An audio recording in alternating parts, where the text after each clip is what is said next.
한 사람이면 충분했던 주님, 주 말씀에 순종하는 자. 오늘 말씀의 주제가 소망이 되는 절망이라고 하는 주제입니다. 소망이 되는 절망. 어떻게 이 절망스러움이, 나에 대한 절망스러움과 이 상황에 대한 절망스러움이 어떻게 그것이 소망이 되어질 수 있는가, 그 주제로 함께 말씀을 좀 나누려고 합니다. 로마서 7장 21절부터 24절의 말씀입니다. 오늘 말씀은 오늘까지 본 나의 모습에 대한 결론이 절망으로 내려진 거예요. 와, 소망이 없다. 지금 로마서 7장 이 결론이 뭐냐면, 지금까지 살아왔던, 지금까지 본 나의 모습은 절망이다. 오호라 나는 공고한 사람이로다 라고 하는 결론이 내려졌다라는 거예요. 그런데 이게 결코 절망으로만 끝나지 않을 것이며, 선하신 하나님께서 우리의 절망을 어떻게 소망으로 바꾸시는지에 대해서 함께 말씀 가운데 나누려고 합니다. 사실 오늘까지의 내 모습이요, 좋든지 나쁘든지 사람들은요 불안하고 두려운 마음이 있기 마련이에요. 왜냐하면 오늘의 상태가 좋았으면요, 또 불안한 요소가 뭐냐면 이게 내일까지 갈 수 있을까에 대한 불안함이 있어요. 두려움이 있는 거예요. 그리고 만약 좋지 않았다면 왠지 오늘도 좋지 않았기 때문에 내일도 좋지 않을 거라고 하는 이상한 불안함과 두려움이 있는 거예요. 오늘까지가 이 모양인데 내일이라고 뭐 바뀌겠어? 이런 마음이요. 그리고 오늘까지는 너무 좋았어. 신앙이든 아니면 우리의 삶이 너무 좋았는데 이게 언제까지 지속이 될 수 있을까? 이 신앙이, 이 의지가 언제까지 갈 수 있을까라고 하는 불안함과 두려움이 있는 거예요. 그래서 1등을 해도요, 1등을 최고에 올라가도 최고에서 언제 내려올까에 대한 두려움, 빼앗길 거에 대한 두려움이 있는 거고요. 오늘 그 자리에, 최고의 자리에 오르지 못했다면 내일은 오를 수 있을까라고 하는 이 두려움, 불안함과 두려움이 누구에게든 있기 마련이라는 거예요. 물론 어떤 사람들은요, 오늘의 상태가 좋아서 자신감을 얻을 수 있겠어요. 어떤 사람들은. 그래서 오늘 잘 됐으니까 내일도 잘할 수 있을 거야, 이런 자신감을 얻을 수도 있겠고, 오늘의 상태가 좋지 않아서 그래, 오늘하고는 다르게 내일은 열심히 해보자, 이런 긍정적인 생각과 긍정적인 에너지를 가지고 있는 사람도 있을 수 있겠어요. 그런데요, 이렇게 긍정적인 생각을 갖고 있어도요, 그 근거가, 긍정적으로 생각하는 그 근거가 확실하지 않으면요, 계속 그 근거가 없이 나오는 자신감은 오히려 우리를 망칠 수도 있어요. 여러분 혹시 복권 사보신 적 있으신가요? 복권. 제가 한번 사봤습니다, 복권을. 그래서 연금 복권이 편의점에 있길래 연금 복권이 매달 500만 원씩 나온다는 거예요. 요즘에 올랐어요. 700만 원으로 올랐대요. 자주 산 건 아니고 몇 번, 이제 한 두세 번 정도 한번 이제 샀어요. 1,000원이니까 편의점 한번 갔다가 그냥 막 이렇게 종이 한 장 들고 오면 되는 거거든요. 로또는 너무 어려워요. 어떻게 하는지 하나도 모르겠어요. 근데 연금 복권 종이만 한 장 사오고 내는데요, 제가 복권을 사는 사람들의 심리를 복권을 사고 나서 알았어요. 복권을 딱 사자마자 어떤 마음이 드냐면요, 이미 당첨됐다라고 하는 전제로 그 돈을 받으면 난 뭘 할까를 벌써 상상을 하는 거예요. 이게 쏠쏠해요. 이 재미가 진짜 쏠쏠해요. 진짜 스트레스 받을 때요, 연금 복권을 사놓고 목요일날 발표를 하거든요. 목요일날부터 그 팔기 시작해서 목요일날 발표를 해요. 그럼 그 일주일 동안 와, 매달 500만 원씩 받으면 일단은 300만 원은 저축을 하자, 모아놓는 거야. 그리고 나머지 200만 원으로 뭐 할까? 차를 살까? 아니면 뭐를 바꿀까? 아니면 월세 걱정은 없겠다. 우리가 300만 원씩 내야 되는데 월세 걱정을 안 해도 되겠다. 이런 생각이요, 상상력이 막 동원이 되면서 하고 싶었던, 와, 뭐 여행도 갈 수 있겠다, 뭐 할 수 있겠다, 이런 상상력이 굉장히 즐거워요. 그런데 그 다음 주 목요일 날 되면 끝나버리는 거죠. 전혀 근거 없는 상상이었던 거예요. 근데 좋아질 거라고 하는 기대와 그 소망이요, 긍정적인 이 생각들이 전혀 근거가 없었기 때문에 그 목요일 지나면 싹 바뀌어버려요. 그럼 또 뭐 하겠어요? 또 사겠죠. 또 사람들. 근데 저는 또 안 샀어요. 어차피 부질없는 짓이라는 걸 알았기 때문에. 여러분 계속 사고 있지 않아요? 저 안 하고 있어요, 복권. 어쨌든 한 두세 번 해봤다는 거예요. 그래서 그렇게 하면서 이런 근거 없는 자신감과 근거 없는 생각을 가지면 오히려 우리를 자꾸 망치는 경우가 있어요. 아주 위험한 거예요. 우리가 만약 오늘의 절망스러움과 오늘의 좋지 않았던 모습이었다면 다시 일어날 근거가 있어야 돼요. 명확해야 돼요. 그렇지 않으면 자꾸 합리화하고 둘러댄단 말이에요. 그래서 그런 말이 있어요. 내일은 절대 오늘이 되지 않는다. 그래, 내일부터 할 거야. 다이어트 내일부터 할 거야. 오늘 확실하게 먹고 내일부터 확실하게 다이어트 하자. 그리고 내일이 되잖아요. 그 내일이 오늘이 됐거든요. 그 내일은 계속 그 내일로 남아 있어요. 그래가지고 계속 다이어트는 내일, 오늘은 먹고 다이어트는 내일로 이렇게 계속 미루게 되어지고 넘어가게 된다는 거예요. 이런 근거 없는 정확하게 그 자리를 떠나겠다는 결정된 마음이 아니고서 한 이 긍정적인 생각은요, 자꾸 뒤로 미루기만 하고 자꾸 우리를 망치기만 한단 말이에요. 그래서 오늘 다이어트도 마찬가지고 공부도 그러잖아요. 공부도 그죠? 오늘까지 놀고 내일부터 하자 이렇게 해가지고 계속 자꾸 뒤로 미루게 되어지는 이런 반드시 하겠다는 결정된 태도가 아닌 채 무작정 내일을 긍정적으로 기다리는 태도는요, 매우 게으른 것이며 이거는 맞아야 하는 것입니다. 두드러 맞아야 된다라는 거예요. 그래야 정신을 차릴 수 있다라는 거예요. 그러니까 이런 근거 없는 소망과 기대는 그저 불확실한 자기 확신밖에 되지 않아요. 안전하고 분명한 소망과 기대가 되어야지만 혹시라도 하나님께서 우리에게 내일을 허락하실 때 그 내일이 오늘이 되었을 때 합당한 태도로 설 수 있다라는 거예요. 그러기 위해서 오늘의 절망을 확실하게 인정해야 합니다. 오늘 잘못되었다. 오늘 나름대로 그냥 적절히 그냥 만족스러워 정도가 아니라 만약에 옳지 않았다. 하나님 앞에서 합당하지 않은 것 같았다. 그럼 그 절망이 확실하게 인정이 돼야 돼요. 오늘 같아서는 안 된다. 오늘 같아서는 오늘 같은 태도로 주님 만나면 안 된다. 라고 하는 이 인정이 확실하게 되어야 된다는 거예요. 그리고 만약 잘했다면 그 오늘의 잘함이 또 확실하게 인정이 돼야 돼요. 어중간한 태도는 절대 우리의 삶의 방향을 확실한 방향으로 이끌어가지 못해요. 그래서 우리가 어떤 태도냐, 잘했다면 잘한 것에 대하여 확실하게, 못했다면 못한 것에 대하여 확실하게, 확실한 태도로 서야 된다는 거예요. 만약에 이게 인정이 되지 않으면요, 오늘을 교훈 삼아서 일어나 내일을 맞이하지 못한다는 거예요. 오늘은 오늘로 확실하게 인정돼야지만 그것을 교훈 삼아 내일 나아갈 수 있는 거예요. 우리는 신앙생활 하면서도요, 오늘까지의 자신의 모습이 결론이 되어서 보통 내일을 평가해요. 그렇죠? 내가 이런 믿음으로 내가 지금까지 이렇게 살아왔는데, 내가 지금까지 이런 연약함이 있었는데, 오늘까지의 내 모습이 이랬었는데 라고 하는 이걸 결론 삼아서 내일의 신앙도 평가하는 거예요. 자기 자신을 스스로. 나 오늘까지 이랬으니까 난 이거 잘 안 될 거야. 또 이거 부딪혀서 어려워할 거야. 또 이것 때문에 힘들어할 거야. 또 이것 때문에 넘어질 거야.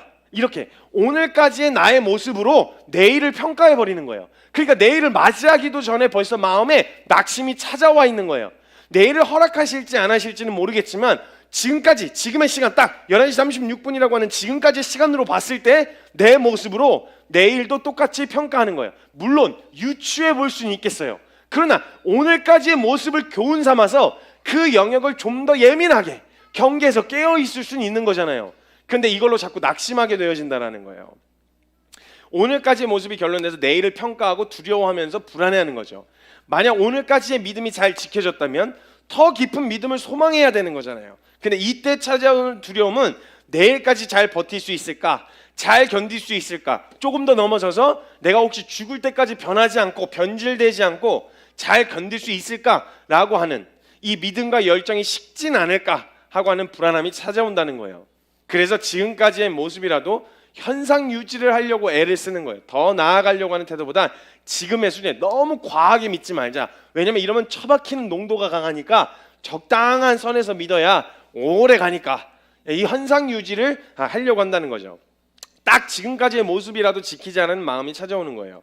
그리고 오늘까지의 진리가 오늘까지 진리가 뭔지에 대해서 너무나도 잘 알고 있고 결론을 너무나도 잘 알고 있지만 제대로 서지 못했다면 오늘을 교훈 삼아서 여기에 이렇게 머물러 있으면 안 되는 거구나, 이런 태도로 서 있으면 안 되는구나 라고 교훈을 삼고 수정하고자 하는 태도가 있으면요, 오늘까지의 절망스러웠던 모습을 통해서 내일을 다시 맞이할 때는 소망이 이렇게 서면 안 되는구나, 이 방법을 쓰면 안 되는구나 라고 하는 것으로 교훈 삼을 수 있다라는 거예요.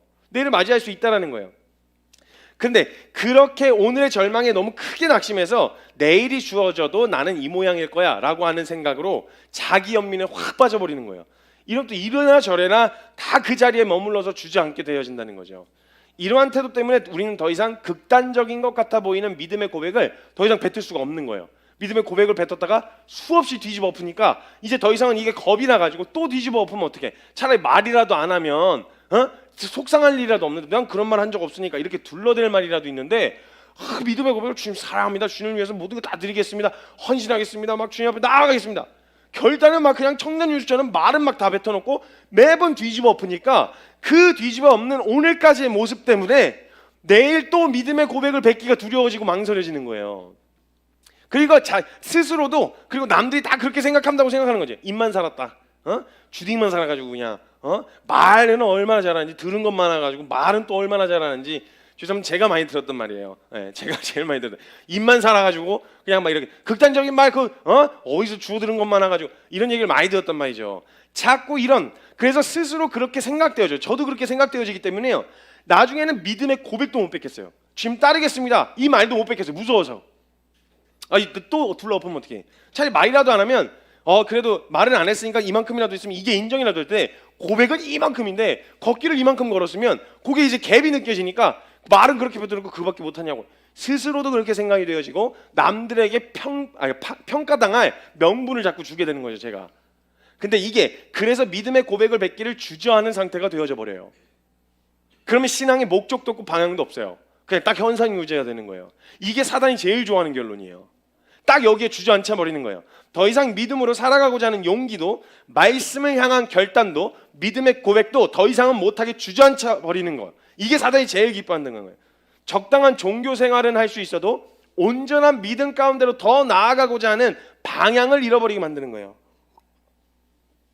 제가 늘 하는 얘기지만 한 가지를 확실하게 짚고 가셔야 되는데요, 저희 사역자들한테도 제가 늘 이야기하는 건데, 믿음의 고백을 하기를 주저하시면 안 돼요. 내 상태가 어떻냐, 이것 때문에 믿음의 고백, 주님 따르겠습니다, 주님 앞에 서겠습니다, 말씀 다시 붙들겠습니다 라고 하는 이 믿음의 고백을 주저하거나 망설이면 안 돼요. 물론 지금의 내 꼬라지 때문에, 지금의 내 모습 때문에요, 이 믿음의 고백을 하기가 망설여지는 건 맞아요. 진짜 저 스스로 생각할 때도 입만 산 것 같을 때가 있거든요. 그러니까 이 믿음의 고백을 한 게 무슨 의미가 있어? 괜히 어렵기만 하고 남들 불편하게 하지 말고 입 다물고 있자, 이런 생각이 오히려 더 편안해질 때가 있어요. 근데 그때 절대 믿음의 고백을 하기를 망설이거나 주저하시면 큰일 난다는 거예요. 둘러대고 변명하고 합리화시키기 위해서 사용하는 게 아니라, 정말 진리가 무엇인지 알겠고 분명한 결론을 알고 있다면요, 내 삶이 믿음으로 선포하는 그 믿음의 고백을 뱉기를 주저하거나 망설이면 안 되는 거예요. 왜냐하면 이 믿음의 고백은요, 내가 잘했기 때문에. 믿음의 고백을 뱉어놨어요, 그럼 사람들이 이렇게 생각하는 거예요. 늘 얘기했었지만 믿음의 고백을 딱 뱉어놨으면 오늘 그 믿음의 고백의 모습이 지금 나에게 있어야 된다는 거예요. 근데 믿음의 고백은요, 방향성이에요. 결론이며 방향성이란 말이에요. 그래서 그 방향을 향해서 주님 따른다라고 하는 이 결론된 방향으로 나아갈 거야 라고 하는 결정이지, 내 그 모습이 지금 오늘 당장 나타나야 된다라는 게 아니에요. 물론 이거 합리화시키라고 말씀드린 건 아니에요. 그런데 믿음의 고백을 망설이면요, 우리의 신앙의 방향을 잃어버려요. 어디로 가야 될지. 나 어차피 이꼬라지인데 목적도 얘기도 안 해놨으니까, 다 방향도 없으니까 그냥 이대로 그냥 있자. 남들이 뭐라 하지 않는데, 남들이 뭐 손가락질하거나 평가하지 않는데 뭐 요 정도만 하면 가장 적절한 거야. 괜히 말 뱉었다가 그렇게 못 살면 내 인생 뭐가 되겠어 라는 생각으로 뱉지 않고 있으면 가만히 있을 명분이 된다는 거예요. 사단이 제일 좋아하는 거예요. 믿음의 고백은 그 고백을 뱉는 지금 이 순간 우리가 어디로 가야 될지에 대한 방향을 제시하는 것이기 때문에요, 믿음의 고백은 선포하셔야 돼요. 내 형편과 내 상태가 별로 좋지 않고 내 감정과 여러 가지 상황이 별로 좋지 않은 상황이라고 하더라도 믿음의 고백을 뱉으셔야 그리로 나아갈 방향성을 갖죠. 그 고백을 주저하거나 망설이시면 안 된다는 거예요. 오늘 내가 그 고백대로의 모습이 아니더라도 그 믿음의 고백을 통하여 우리가 어느 방향으로 나아가야 할지를 우리 삶에 직접적으로 말씀을 근거로 선포하는 거기 때문에요, 성교야 이쪽 방향이야, 이게 믿음의 고백인 거예요. 저에게 제 영혼 안에 스스로 선포하는 거예요. 정신 차려, 나 오늘 여기로 나아갈 거야. 그래, 내 상태, 내 연약함, 내 부족함 있는 거 발견했고 낙심이 되는 거 사실이야. 그 고백에 전혀 어울리지 않는 모습인 건 사실이야. 근데 성규야, 나 오늘 절로 갈 거야. 내 영혼 안에 믿음으로 말씀을 근거로 선포하는 거예요. 이게 옳은 거야, 이게 맞는 거야, 이렇게 선포하는 그 믿음의 고백이기 때문에 그 방향으로 다시 걷게 할 용기를 주는 원동력이 된단 말이에요. 그래서 주저없이 선포하셔야 돼요. 그리고 믿음의 고백은 내가 잘 믿어서 고백하는 게 아니고요, 믿는 믿음으로 고백하는 거예요. 그분이 그렇게 하실 거라는 믿음으로 고백하는 거잖아요. 그럼 내 상태가 무슨 의미가 있어요? 내가 연약하니까 믿음이 필요한 건데, 이따가 이후에 설명할 건데, 내가 연약하고 부족하니까 그래서 믿음이 필요한 건데, 그런 믿는 믿음으로 선포하는 거면 그 믿음의 고백을 지키시는 분도 주님이세요. 그 고백을 지켜야 하는 게 내가 아니라 그 고백을 지키시는 분이 주님이시라는 거예요. 왜냐면 하나님을 믿는 믿음으로 고백한 거니까. 그렇게 나아가기 때문에 말씀을 통해서요 우리에게 알려주시면요 삶에 바로바로 선포하셔야 돼요. 남들이 듣도록 선포하셔야 돼요. 그래야 서로 견제가 돼요. 속으로 혼자 이렇게 하시면 안 돼요. 왜냐면 이걸 난 말까지 뱉지는 않았잖아. 얘 입술에 파수꾼을 아주 잘 세워갖고 믿음의 고백도 안 뱉고 욕도 안 뱉고 믿음의 고백도 안 뱉고 이래갖고 밖으로 꺼내질 않으면요 도움을 줄 수가 없어요. 공동체가 함께 믿음으로 선포하셔야 되는 거예요. 저 이 방향으로 나아가겠습니다. 그러면 신경이라도 쓰이잖아요. 신경이라도 내가 이 고백 뱉었었지 이걸 계속 누군가가 상기시켜준단 말이에요. 공동체가. 그래서 믿음의 고백이 입만 살았다고 생각하는 게 아니라 진짜 아예 하려는 마음도 없이 그냥 입만 따라하는 건 구분이 가요. 확실하게 구분이 가거든요. 근데 진짜 살고 싶은 모습이 정말 간절한 마음이 있는데 내 안에서 그 처절한 싸움이 모습이 너무 처절하고 멋이 없는 거예요. 그것 때문에 주저하거나 망설이는 사람이 있다면 이건 절대 망설이실 이유가 없어요. 그냥 던지시면 돼요. 그 고백을 탁 하고 받으시고 주님이 확 하고 이끌어 가신 주님이 책임지신다는 거예요. 그래서 정확한 표대를 말씀을 통하여 우리 삶의 제시가 되어야만 이 두려움과 불안이라고 하는 굴레에서 벗어날 수 있게 되어지는 거예요. 그러기 위해서요 한 사람의 인생을 통해서 어떻게 절망 가운데서 소망함으로 나아갈 수 있는지를 좀 보여드리려고 해요. 그 인물이 바로 사도 바울이에요.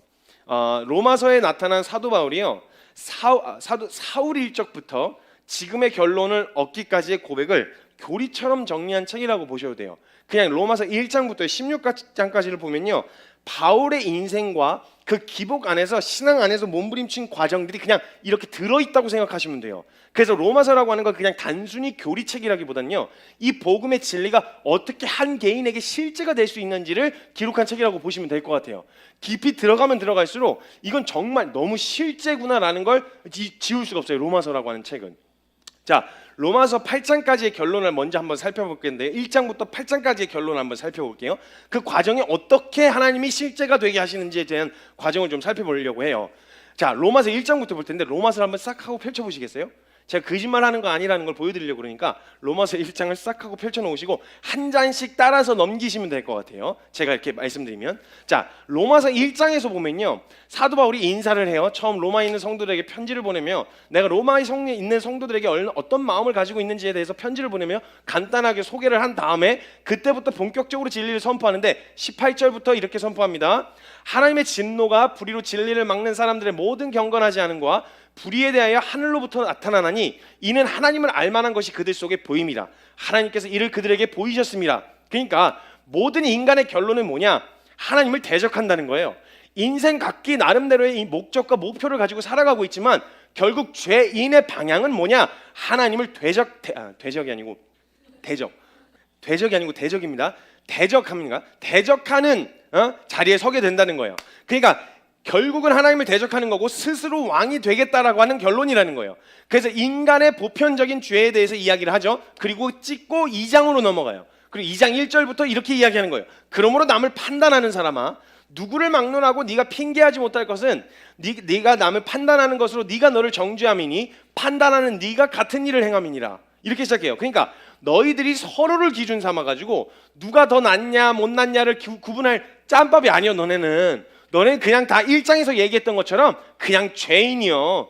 그냥 하나님을 대적하고 사람들끼리는 좀 더 나은 사람, 착한 사람, 악한 사람이 있을 수 있겠지만 그 기준이 하나님 앞에서도 의롭다라고 받을 수는 없는 거야. 너희 다 똑같은 거야. 판단도 할 자격이 없어. 너네는 다 똑같거든 하나님 앞에서. 그러니까 같은 일을 행하니까 너희가 유대인인 것이 그리고 이방인인 것이 너희들이 의롭고 불의하고를 나누는 기준이 절대 아니야. 율법이 있고 없고의 문제가 아니고 너네 존재 자체가 문제야. 우리의 존재 자체가 문제인 거야 라는 이야기를 해요. 왜냐하면 유대인들이 그때 자기는 선택받은 백성이고 율법과 하나님의 말씀을 맡았다고 생각했기 때문에 의롭다고 생각했어요. 이방인들은 더럽다고 생각했고 그러니까 스스로 의롭다라고 하는 의에 사로잡혀 있는 자들에게 아니야 다 똑같은 거야. 유대인이 율법 맡았다고 그게 무슨 차이가 있겠어. 다 똑같아 이렇게 얘기했더니 유대인들이 시무룩해졌어요. 시무룩해져갖고 3장 1절이 조금 위로를 해줘요. 그러므로 그런즉 유대인의 나음이 무엇이며 할례의 유익이 무엇이뇨? 범사에 많다. 너무 위축이 되어 있는 것 같아 보니까 그냥 느낌상 너무 유대인들이 털려가지고 잔뜩 쭈그러져 있으니까 아니 유대인이 그렇다고 유익이 없다는 건 아니야. 교회 오래 다닌 사람이 모태신앙이 유익이 없다는 건 아니야. 범사에 많은데 먼저는 말씀을 맡았습니다. 이렇게 얘기를 해요. 그래서 율법과 할례에 유익이 없는 건 아니야. 유익이 되긴 해. 근데 이렇게 잠깐 위로하는 듯하다 다시 까요. 9절부터 다시 까는 거예요. 그렇다고 유대인이니까 율법이 있고 할례가 있다고 괜찮다는 말이 아니요. 유대인이나 헬라인이나 다 죄 아래 있는 거. 이렇게 또 얘기를 해요. 그리고 또 애들이 다 또 위축이 되고 이렇게 쭈그러지는 거죠. 그렇게 3장 20절까지 인간에 대한 이야기, 존재적으로 얼마나 죄인인지, 소망 없는 죄인인지에 대해서 막 드러내요. 그리고 막 깐단 말이에요. 까고 나서 3장 20절까지의 결론이 우리 육체로는 하나님 앞에 의롭다 하시면 얻을 육체가 없어. 율법으로는 절대 의롭다 하시면 얻을 육체가 없어 라고 끝나요. 그리고 3장 21절부터 그때에서부터 소망이 없는 우리에게 소망이 되시는 하나님 편에서 준비하신 의의 있잖아요. 하나님이 준비하신 의, 그 믿음으로 말미암아 얻는 의에 대하여 선포하기 시작해요. 그래서 원래 믿음이 나로서는 할 수 없다는 결론에서부터 시작돼야 제대로 된 믿음이에요. 왜냐면 여기서부터 시작되어지는 게 하나님의 의거든요. 인간의 처절한 절망과 할 수 없음에 대한 결론부터 찍고 시작하는 게 믿음으로 말미암는 의예요. 그래서 온전한 믿음은 어디서부터 시작되냐면 나로서는 할 수 없다는 확실한 결론이 내려졌을 때에서부터 온전한 믿음이 시작될 수 있어요. 근데 이걸 보는 과정이라면 감사한 거죠, 사실은. 근데 우리는 이것 때문에 낙심한다는 거예요. 그때부터 시작해야 제대로 된 믿음이에요. 왜냐하면 우리에게 소망이 없다는 것을 깨닫게 하신 다음에야 시작되는 게 바로 믿음으로 말미암는 의였기 때문이에요. 이제는 율법 외에 하나님의 한 의가 나타났으니 율법과 선지자들에게 증거를 받은 것이라 라고 하면서 21절부터 이야기하기 시작하는 거예요. 그리고부터 쭉 오다가 4장으로 넘어가면요, 이때부터 아브라함, 처음 시작부터 아브라함을 근거로 들면서 믿음으로 말미암는 의에 대하여 강조하기 시작합니다. 내가 뭘 최선을 다하거나 노력을 하거나 탁월한 능력 때문에 얻는 게 아니라 그냥 믿는 자에게, 자격이 없어도 능력이 안 돼도 믿는 자에게 거저 주시는 하나님의 의에 대해서 강조하기 시작하는 거예요. 그리고 나서 로마서 5장으로 가면요, 그 믿음으로 말미암는 의로 우리가 누리면서 사는 삶이 뭐라고 이야기하냐면 5장 1절에 이렇게 적혀 있습니다. 그러므로 우리가 믿음으로 의롭다 하심을 받았으니 우리 주 예수 그리스도로 말미암아 하나님과 화평을 누리자. 그러니까 온전한 믿음으로 누리는 삶은요, 사역을 한다거나 내가 멋있게 바뀐다는 말이 아니고요, 하나님과의 관계가 화목하게 되어진다는 거예요. 이 온전한 믿음으로 누리는 삶은 뭐냐면 하나님을 더 깊이 알아가고 하나님과 더 친밀하며 하나님과 화목된 이 삶을 누리는 게 온전한 믿음이라는 거예요. 근데 그것이 누구로만 가능했느냐? 우리 주 예수 그리스도로 말미암아 그것이 가능하다는 거예요. 화평을 누리자. 자, 그럼 이 믿음으로 말미암아 얻은 의로 이 땅에서 살아가는 동안에 우리가 누리는 은혜는 바로 하나님과 화목하게 되어진 거죠. 하나님과의 관계라는 거예요. 그래서 우리의 신앙은 어디에다 초점을 맞춰야 되냐? 종교 생활을 하는 게 아니라 하나님과의 관계에다 초점을 맞춰야 된다는 거죠. 그 얘기를 강조한 거예요. 그리고 6장으로 넘어가면요, 이 결론이 예수 그리스도와 함께 죽고 산 이 결론이요, 우리가 살아가는 동안에 분명 하나님과 화목하게 되었어. 그리고 믿음으로 살게 되게 되었는데 자꾸 옛날의 습관 있죠. 옛날 죽어버렸던, 예수 그리스도와 함께 죽었던 그 옛날의 습관이 자꾸 치고 올라와서 하나님과의 관계를 자꾸 망치고 멀어지게 만들고 다시 토한 것을 주워 먹는 자리로 돌아가게 하는 이 반복되는 이 습관적인 반응들 있죠. 정서, 생각, 감정, 이 모든 영역들이 자꾸 그리로 옛 자아의 반응으로, 죄인된 반응으로 돌아가려고 할 때 그때부터 그 습관들로부터 벗어나는 믿음의 선포와 결론을 확실하게 찍으라고 로마서 6장에서 믿음의 근거, 너 이 삶을 살아가려고 할 때 어떤 고백과 믿음의 선포가 있어야 되는지 확실하게 알아야 돼. 그래서 로마서 6장의 6절부터 7절까지 뭐라고 얘기하냐면, 우리가 알거니와 너 자꾸 그런 반응이 나타나려고 할 때 있잖아, 이 결론을 알고도, 믿음으로 말미암아 얻는 의라는 결론을 알고도 자꾸 솟구쳐 오르는 이런 반응들에 충실하게 반응하지 말고 그때 이렇게 선포하는 거야. 우리가 알거니와 우리의 옛 사람이 예수와 함께 십자가에 못 박힌 것은 죄의 몸이 죽어서 다시는 죄에게 종노릇하지 아니하려 함이니 이는 죽은 자가 죄에서 벗어나 의롭다 하심을 얻었음이라. 얻었다예요. 얻을 거야가 아니라 얻었다예요. 그러니까 이걸 선포하라는 거예요. 그런 공격과 자꾸 그 옛자의 반응 앞에 서게 될 때 선포하고 진리를 선포하고 그 방향으로 바꾸 몸을 틀라는 거예요. 나 예수 그리스도와 함께 죽었다. 이렇게 반응하고 연민하고 자책하는 나 예수 그리스도와 함께 죽었다. 그리고 예수 그리스도와 함께 살았지. 이제는 이 믿음 안에서 하나님과 화목함을 누릴 수 있지 라고 하는 결론으로 방향을 얼른 틀으라는 거예요. 이 믿음의 선포를 계속 선포하라는 거예요. 그럼 자, 이렇게까지 선포하고 나면요, 모든 이론적으로 준비가 다 끝났죠. 자, 죄에 대해서, 죄인에 대해서 깨닫고 죄인에서 예수 그리스도의 은혜로 회복되어지는 것과 그 믿음으로 살아가는 것과 유혹이 찾아올 때 어떻게 반응하는지에 대한 이론이 1장부터 6장까지 다 끝났어요. 이론적으로 지금 다 준비가 된 상황이에요. 그러면 가장 자연스러운 이론책으로 넘어가려면 로마서 8장으로 그냥 넘어가는 게 제일 자연스러워요. 읽어드릴게요. 한번 보세요. 로마서 마지막 절이에요. 로마서 6장 22절부터 23절까지 말씀인데 이렇게 넘어갑니다. 그러나 이제는 너희가 죄로부터 해방되고 하나님께 종이 되어 거룩함에 이르는 열매를 맺었으니 그 마지막은 영생이라. 죄의 삭은 사망이요 하나님의 은사는 그리스도 예수 우리 주 안에 있는 영생이니라. 자, 여기서 8장 1절로 넘어가면 이렇게 넘어가요.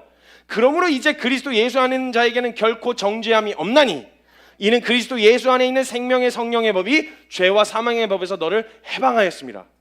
되게 자연스럽죠. 되게 자연스러워요. 6장 마지막 절부터 8장 1, 2절까지 넘어가는 이 문맥이요, 원래 이렇게 붙어 있어야 돼요. 이론적으로만 준비된다면. 이게 희한하게 근데 중간에 로마서 7장이 껴버린 거예요. 근데 로마서 7장에서의 결론을 보면요, 아까 읽었던 본문 말씀처럼 1장부터 6장까지 다 이야기해놓고 로마서 7장은요, 사도 바울이 실제로 겪은 율법 앞에서 내려진 자신의 실상을 낱낱이 기록한 곳이 로마서 7장이에요. 자기가 율법으로 한번 살아보려고 몸부림치다가 겪게 된 결론 있죠. 실상을 들여다보게 되는데 그 실상이 어떠냐면, 그러니까 로마서 7장까지 1장부터 6장까지 아주 좋게 잘 선포를 하다가 7장 가서 둘러 빠지는 거예요. 아, 그러니까 믿음으로만 해도 안 된다는 거야. 그래도 말씀대로 사는 건 불가능하다는 거야 라는 이야기를 할 수 있을 정도로 로마서 7장에서 아주 절망스러운 결론을 내려준단 말이에요. 그 진리를 듣고 나서 로마서 8장으로 넘어가야 되는 게 맞는데, 6장에서 바로 8장으로 넘어가야 되는데, 사도 바울이 로마서 7장에 기록한 결론은 우리가 읽었던 본문 말씀처럼 오호라 나는 공고한 사람이라. 누가 나를 이 사망의 몸에서 건져내랴. 아니, 준비됐다니까. 사망의 몸에서 건져낼 진리가 준비됐다니까. 6장까지 지금 자기가 그 얘기한 거잖아요. 근데 7장에서 뭐라고 이야기하냐면 오호라 나는 곤고한 사람이라. 누가 나를 이 사망의 몸에서 건져내랴. 또 얘기를 하고 있는 거예요. 그러면서 문맥도 안 맞게 갑자기 그러니 예수 그리스도 안에 있는 자에게는 결코 정죄함이 없나니 이렇게 이어진단 말이에요. 그래서 이걸 이 율법을 통해 본 자신의 실상을 통해서 나는 절대 안 된다는 결론. 그렇게 열심히 살았는데, 여러분 사도 바울이 안 된다 그러면 안 되는 거예요. 제가 봤을 때는 사도 바울보다 더한 열심을 낼 수 있는 사람이 별로 안 된다는 건 안 된다는 거예요. 사도 바울이 안 된다 그랬으면 진짜 안 되는 거예요. 여러분 어떤 그 강사가 그러더라고요. 그 고3들 이렇게 수능하는 강사가 자기는 고3으로 돌아가서 누군가가 물었대요. 고3으로 돌아가서 다시 시험을 보면 더 좋은 대학, 더 좋은 성적을 거둘 수 있을 것 같냐고. 그렇게 얘기했더니 자기는 절대 돌아갈 수 있어도 안 갈 거래요. 왜냐하면 그때만큼 다시 열심히 할 자신이 없대요. 사도 바울도 아마 그럴 거예요. 돌아간다, 이 믿음을 알기 이전으로 돌아가서 다시 그러면 이 결론을 알고 돌아가서 한다 그러면 괜찮을 것 같냐, 못할 것 같은 거예요. 그 정도로 열심히 현실에 아주 충실했던 사람이었어요. 오늘에 굉장히 충실히 살았던 사람이 내려진 결론이 오라 나는 공고한 사람이라 그랬으면요, 바울이 안 된다 그러면 안 되는 거예요. 얘 진짜 이 사도 바울 선배님은요, 사람 중에서는 진짜 탑이었을 것 같아요. 정말 처절하게 열심히 살았거든요. 근데 이런 결론이 몸부림 끝에 얻은 결론이 뭐냐? 나로서는 안 된다는 결론이었다라는 거예요. 이게 사실상 우리의 모습 아닌가요? 이 우리 모습이었단 말이에요. 진리를 다 안다고 이야기하고 복음도 알겠고 은혜도 알겠고 다 알겠는데, 근데 오라 나는 공고한 사람이라, 이 결론이요. 이 우리도 내려지는 결론이잖아요. 근데 상담을 하면서요, 청년들 상담하면서 제일 많이 듣는 말이 뭔지 아세요? 제일 많이 듣는 말이 앞에 항상 뭐가 붙는데 뭐가 그러냐? 다 알겠는데요. 제가 다 알겠는데요. 아, 무슨 말인지 알겠는데요. 무슨 말씀하실지 알겠는데요. 다 안 돼요. 다 안다고 얘기한단 말이에요. 하나님이 사랑하신다는 것도 알겠고요. 하나님이 살아계신 것도 알겠고요. 어떻게 살아야 할지도 알겠는데요. 근데 안 돼요. 이거 아는데요라고 하는 거, 이거. 마치 로마서 7장은 사도 바울이 이 이야기를 하는 것 같단 말이에요. 다 알겠는데 안 돼요. 내가 율법으로 사는 건 이런 거야. 옳다고 하는 건 이런 거야. 라는 걸 알겠는데 내가 그렇게 살아보려고 하는데 안 돼요. 지금 사도 바울이 그 얘기를 하고 있는 거예요. 내가 수십 년간 경험했잖아요. 아니, 저 말고요. 바울이 얘기하는 거예요. 제가 수십 년간 경험했잖아요. 지금까지 살아오면서요, 더 하라는 소리 들어본 적 없어요. 조금 덜 해라라는 이야기는 들어봤어도 뭘 좀 더 해야 된다라는 이야기를 들어본 적은 없단 말이에요. 그렇게 열심히 했잖아요. 근데 안 돼요. 그렇게 살라고 율법은 이야기해서 그렇게 살아보려고 했는데도 안 돼요. 이게 정확하게 농도는 조금 다르지만 우리도 하는 얘기란 말이에요. 알아요. 믿음으로 산다고 하면 그렇게 반응해야 되는 거 안다고요. 감정적으로 그거 하지 마, 욕심을 품으면 안 돼 라고 이야기하면 욕심을 갖는 게 잘못된 거 안다고요. 근데 안 되는 걸 어떻게 해요? 안 되는 걸. 진리를 알아도 살아보려고 하면 잘 안 돼요 라고 말하는 거, 이 이야기를 로마서 중간 토막에다 딱 하고 끼워 넣어버린 거예요. 그 어마어마한 진리를 선포하면서 바울이 아는데 안 돼요, 이 이야기를. 근데 지금 그걸 알고도 내게 내려진 결론은 나로서는 안 된다 라고 하는 이 결론. 저는 개인적으로요, 이 결론이 내려지면 전 다 끝난 줄 알았어요. 저도 그랬거든요. 믿음에 대한 목표와 방향성, 그리고 사람들이 요구하는 어떤 믿음의 모습이 있잖아요. 이 모습에 어떤 사람은 굉장히 잘 맞아요. 근데 저같이 자유분방하고 저처럼 개념 없는 애들은 요 모습, 요 라이프 스타일이 안 맞아요. 안 맞으니까 남들보다 배 이상은 애를 써야 되는 거예요. 남들은 그냥 가만히 앉아있는 걸 편안하게 생각하는 사람들은요, 가만히 앉아있는 걸 믿음이라고 생각하면, 경건의 척도라고 본다면 앉아있는 거 좋아하는 사람은 경건한 사람이죠. 그러면. 근데 저같이 가만히 앉아있을 줄을 모르는, 강의를 해도 가만히 서서를 안 하잖아요. 사방팔방 돌아다니면서 손은 또 왜 이렇게, 제가 저를 모니터링하면서 봤는데 진짜 정신사납더라고요.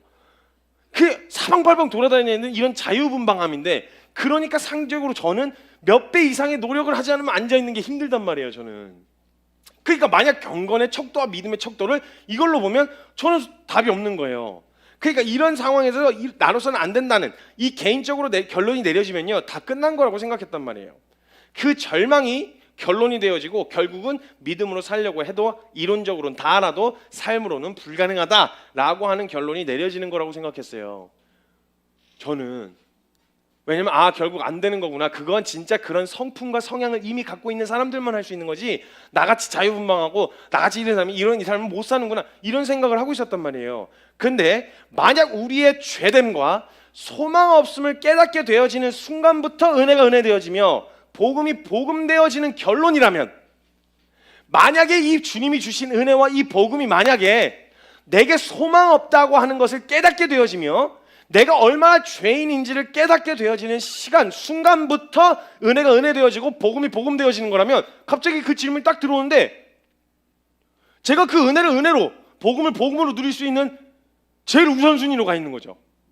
남들은 잘해서 그런 생각을 못해요. 요구하는 기준을 아주 잘 충족시키고 있으니까 그런 생각을 못하고 있는데, 저같이 자유분방하게 이리 깨지고 저리 털리다가 에이씨 안 되나 보다 이런 생각을 가진 제가 1순위인 거예요.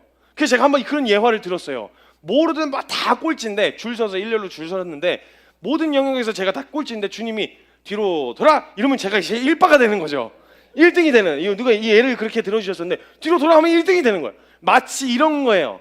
그러니까 사람이 일을 하면, 로마서 4장에 그 얘기를 한 거였단 말이에요. 사람이 일을 하면 그 삭시 은혜로 여겨지지 않고 보수로 여겨지거니와, 일을 아니할지라도 경건하지 않은 자를 의롭다 하신 이를 믿는 자에게는 그의 믿음을 의로 여기신다. 너 경건하지 않다는 게 인정되고 너가 얼마나 소망 없다는 게 인정되는 그 순간부터 은혜가 은혜되는 거라면 너가 제일 먼저 누릴 수 있는 기회인 거야. 그러니까 사도 바울이 1장부터 6장까지를 이야기하면서 그토록 열심히 살아오면서 이 은혜를 은혜로 누릴 수 있는 기회로부터 얼마나 멀어져 있는지를 발견한 거예요, 자기가. 왜냐면 나 율법 잘 지키고 있잖아. 아무도 뭐라 안 했거든요. 그러니까 자신이 은혜를 누릴 수 있는 거리서부터 죄인됨을 깨닫는 자리가 은혜인데, 그때부터 은혜가 시작인데, 이 사도 바울은 계속 거기로부터 멀어지고 있었던 거예요. 내가 최선을 잘 하니까, 사람들이 박수 쳐주니까, 인정해 주니까, 이게 인정이 안 된 채로 방황하다가 로마서 7장에 가서야 이 1장부터 6장까지 이야기한 내용들 있죠. 믿음으로 말미암아 얻는 의, 죄인이 오직 믿음으로 말미암아 얻는 의에 대해서 알게 되어지고 나니까 그제서야 가서 실상을 보게 되고 인정을 하는 거예요. 로마서 7장에서 내가 율법 지켜보려고 했는데 안 돼요. 안 되더라고.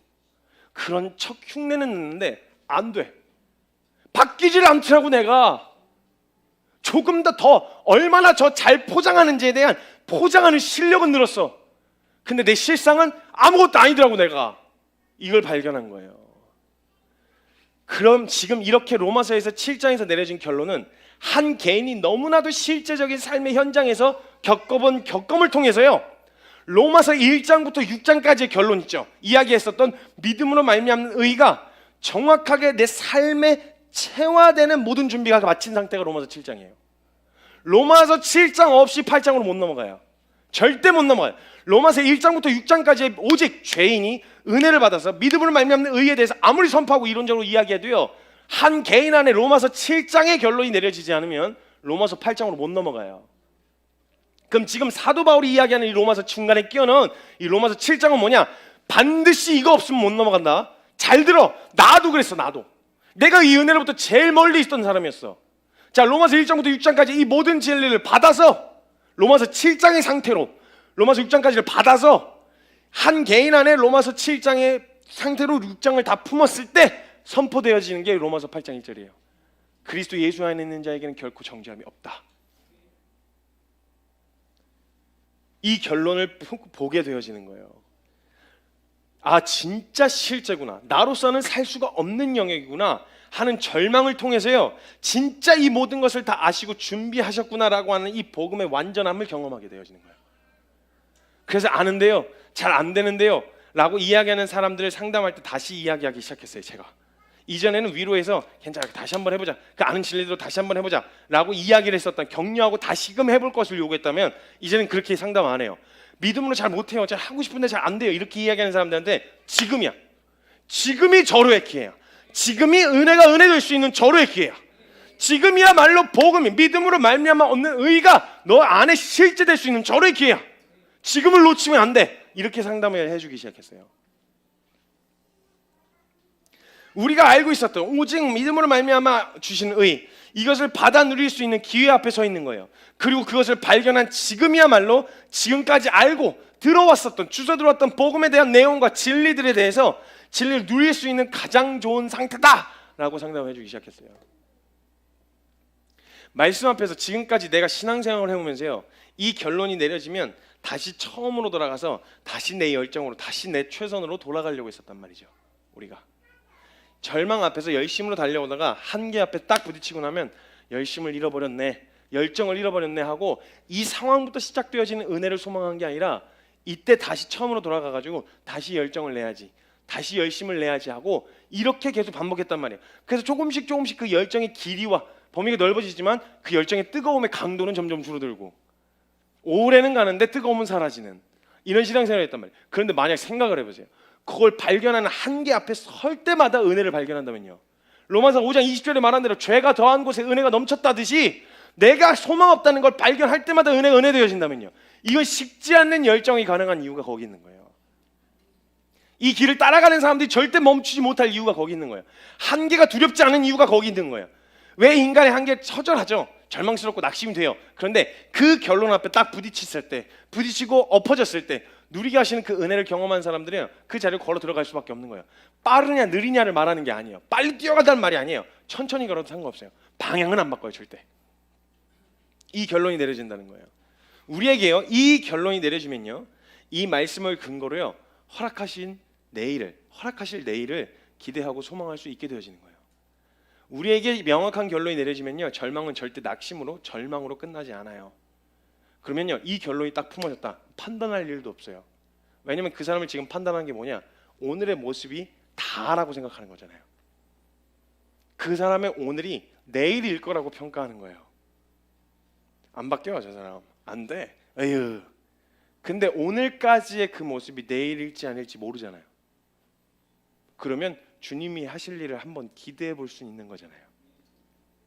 만약 이 사람이 아예 갈 마음도 없다라고 하면 유추해 볼 수는 있겠지만 아직 내일이 우리에게 허락된 건 아니잖아요. 보지 못했잖아요, 아직. 그러면 그 사람이 오늘의 이 모습으로 내일까지 평가할 이유는 없다라는 거예요. 누군가가 오늘까지 모습이 분명 합당하지 않으며 옳지 않은 모습이었을 수도 있어요. 맞아요. 근데 그 태도를 유지한다면 그 모습으로 내일을 유추해 볼 수는 있겠지만, 만약 오늘까지 그 모습으로 다시금 내일, 오늘까지 이렇게 섰지만 다시금 옳은 길을 찾을 것을 결단하고 믿음으로 고백한다면 한번 기대해 볼 수 있지 않겠냐는 거예요. 그 사람이 오늘로 내일까지를 판단하면 안 돼요. 어제로 오늘을 평가하는 건 괜찮아요. 보여진 거니까, 이미 드러난 거니까. 그런데 봐, 어제 내가 하지 말라 그랬는데 이렇게 됐지, 그러니까 이렇게 됐잖아 라는 이야기를 할 수 있겠어요. 겉면이죠, 이건. 근데 오늘로 내일까지를 평가하지 말라는 거예요. 그 사람이 오늘로 내일까지 판단하면 믿음으로 선포했을 때 그 믿음으로 고백하고 따르는 자들의 고백을 지키실 분이 하나님이신데, 만약 우리가 그 말을 믿지 못하기 시작한다면 결국 그거는 그 사람을 다루시고 이끄시고 그 사람을 믿음의 고백대로 이끄시는 주님을 신뢰하지 못한다는 거랑 같은 거죠. 그 믿음의 고백까지 믿어야죠. 아무리 믿음직스럽지 않다고 해도 믿어야 돼요. 그 고백은 믿어야 돼요. 왜냐하면 그 고백을 지키실 분이 주님이시니까. 오늘까지 우리의 모습은 어땠나요? 그 모습이 합당하신 분들 있으실 수도 있겠고 합당하지 않으신 분들도 있을 수 있을 거예요. 합당했다면, 그 은혜를 누리기에 합당한 태도였다면요, 이 마음의 중심으로 내일 허락하신다면 내일도 동일한 마음의 중심으로 고백해야 돼. 그 원리를 배우게 되어지는 거예요.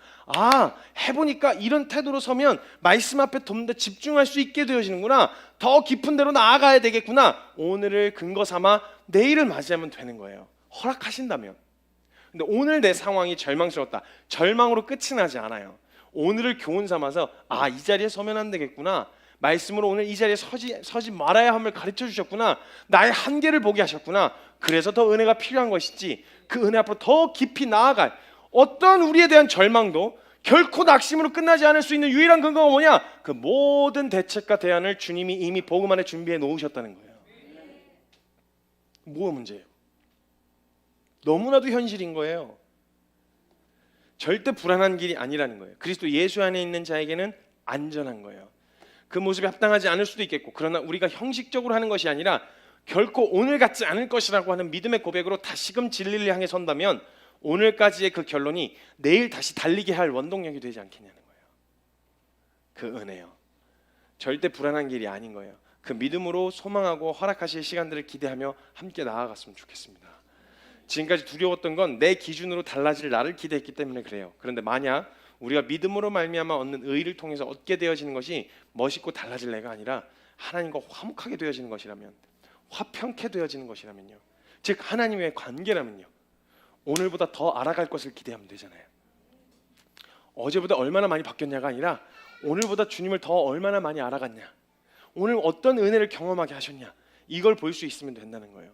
어제보다 오늘보다 내일 더 사랑하는 주님을 깊이 알아갈 것을 기대하기 시작하면요, 우리 삶 가운데 낙심으로 절망으로 결코 결론이 될 수 없어요. 기대함이 생기는 거예요. 소망하며. 오늘 같지 않을 거야. 오늘보다는 더 할 거야. 오늘보다는 더 깊이 알아갈 거야.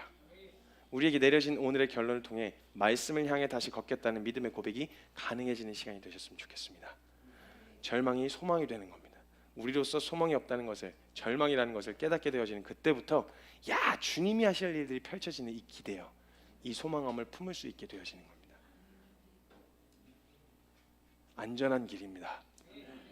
기도합시다. 이 시간 함께 같이 좀 기도할 때는요, 오늘까지의 믿음 없는 내 모습에 혹시 절망스럽고 낙심이 되신 분 계신가요? 좀 더 알기는 이만큼 알고 있는데 그 아는 만큼 제대로 살아내지 못하는, 감정 하나 처리 못하고 상황에 믿음으로 반응하는 이런 태도들이 영 미숙하고 어리숙한 이런 모습 때문에 혹시 낙심하신 분이 계신가요? 늘 저도 보여지는 모습으로 이런 모습을 보여야 한다, 은혜를 끼쳐야 된다, 이런 부담이 있었어요. 제가 정말 너무 힘들 때가 언제냐면요, 여러 가지 공동체 상황에서요, 누가 봐도 이건 믿음의 결정이라고밖에는 누구도 좋을 일이 없고, 진짜 주님 앞에서 마음 지키기 위해 결정한 결정이라는 게 공동체가 알고 다 알아요. 저도 알아요. 그래서 믿음으로 이렇게 확 선포를 합니다. 근데 너무 어려울 때가 언제냐면, 제가 제 입으로 그 믿음의 선포를 해놓고요, 제가 그 고백이 감당이 안 될 때 있잖아요. 예를 들면 너무 어렵게 하는 지체가 있었다 쳐요. 그 지체를 우리 품어야지. 이때야말로 진짜 은혜를 경험할 수 있는 절호의 기회 아니겠어? 우리가 보여줄 수 있는 하나님의 사랑을 보여줄 수 있는 기회가 아니겠어? 품자. 남들이 다 막 이런저런 얘기를 했는데 제가 품자라고 선포를 했으면 제가 제일 먼저 앞서야 되잖아요. 근데 제가 제일 미운 거예요. 그 친구가 너무 싫은 거예요. 이런 마음이 찾아들어올 때 내 말 하나, 내가 고백하고 선포한 게 그거 옳다는 거 알겠는데 내 정서가 그걸 감당 못하는 꼬라지를 보면요, 너무너무 어려워요. 너무너무 한심해 보여요. 그럼 차라리 말이라도 하지 말지. 이렇게 반응할 거면 차라리 선포라도 하지 말지. 낙심이 된단 말이에요. 근데 주님이 깨닫게 해주시며 가르쳐 주신 건 뭐냐면, 그렇게 선포하고 났더니 사랑하고자 하는 거예요. 지금 내게 그런 온전한 모습이 나타나진 않았지만 사랑하고자 그렇게 바라보고자 하는 시도들이 제 안에 있다는 걸 발견하게 됐어요. 선포했으니까, 그게 옳은 게 알았으니까 그걸 고백하고 함께 이 지체들과 함께 선포하고 났더니 그 방향으로 사랑해야지, 맞아, 우리가 이런 상황에서 이렇게 하기로 했었잖아, 그런 모습이 그 지체한테 또 보여도 그렇게 하기로 했잖아, 우리가 이런 마음으로 시도하고자 하는 마음이, 그 싸움이 우리에게 시작되는 걸 발견하게 됐어요. 네, 믿음 없어 보이는 내 모습에 절망스럽고 낙심이 되셨다면 지금이야말로 그 믿음의 고백을 뱉어야 할 때 아닐까요? 방향을 잃어버린 것 같아 보이는 지금 뱉어야 할 때인 거예요. 근데 우리는 믿음의 고백을 한다는 걸요, 이렇게 배워왔어요. 내가 이렇게 하겠습니다. 내가 주님을 위해서 이렇게 하겠습니다. 제가 다시는 그거 하지 않겠습니다. 다시는 뭘 하지 않겠습니다. 뭔가 형식적으로 어떤 모습을 갖춰야만 하는 이런 믿음의 고백을 이야기했단 말이에요. 아니요, 내가 무엇을 하겠다는 것이 믿음의 고백이 아니고요, 오늘 소망 없는 자신을 발견한 그 자리에서부터 소망이 되시는 주님을 믿겠다는, 그 걸음을 책임지시고 이끄시는 주님을 바라보겠다는 결정인 거예요. 하나님, 주님 말씀하신 게 이것이지요. 제가 주님 바라보겠습니다. 시선을 돌리겠습니다. 방향을 바꾸겠습니다. 이 믿음의 결정으로 선포하는 거예요. 이 다른 방향으로 내가 낙심해서 절망스러운 오늘의 결론 때문에 내일도 일어날 용기를 빼앗겨버린 채 주저앉아 계시는 분이 계시다면 다시금 눈을 들어서 믿음의 주여 온전하게 하신 예수를 바라보라. 믿음의 주여 온전하게 하신 이 예수를 바라보라. 이 믿음의 선포로 내 영혼 안에 선포하실 때인 거예요. 내가 무엇을 하겠다는 게 아니라 그 이전의 자리에 이전의 자리에서부터 돌아서겠다는 결정, 다시 그 자리에 서지 않겠다는 그 결정, 주님을 향하겠다는 그런 결정이라면요, 오늘 다시 지금 그 믿음의 자리에 설 수 있다라는 거예요. 주님을 바라볼 수 있게 되어진다는 거예요. 그 영혼의 고백 우리 영혼에게 선포합시다. 선교야, 내 자기 자신에게, 선교야, 믿음의 주인이시며 우리의 믿음을 온전하게 하시는 주님을 바라보자. 다시 그 주님을 향하자. 빨리 걷지 않아도 돼. 휘청휘청해도 돼. 좌충우돌해도 돼. 근데 그 방향은 놓치지 말자. 걷더라도 주님을 향해 걷자. 이 믿음의 고백과 선포를 우리 영혼 안에 함께 선포하시는 시간이 되셨으면 좋겠어요. 함께 믿음을 고백할 때 사랑하는 주님의 이름 간절하게 한번 크게 부르짖고 통성으로 함께 기도하며 나아가겠습니다. 기도합시다. 주여! 걸음마다 하나님 말씀 의지하여 주님의 마음에 동참하는 자,